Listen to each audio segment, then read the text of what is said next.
Salam. Bir yumurta, bir çimdik duz, bir xörək qaşığı dolusu şeker karıştırsaq, sonra bir qaşıq yay balı əlavə eləyib, yaxşıca çalsaq, bəh, qabartma tozu, bitki yağı əlavə eləyib, tam qarışdırandan sonra üzərinə 130 qram unu əlavə eləsək, tənbəl xəmirimiz hazır olacaq. Tənbəl deyil ha, axıcılığı tənbəldir. Baxın, bu cürə.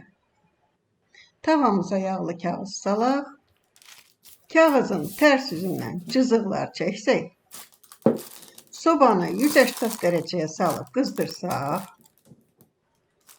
incə zolaqları kağızın üstünə çəksək, qalın da çəkə bilərsiniz. Heç bir problemi yoxdur.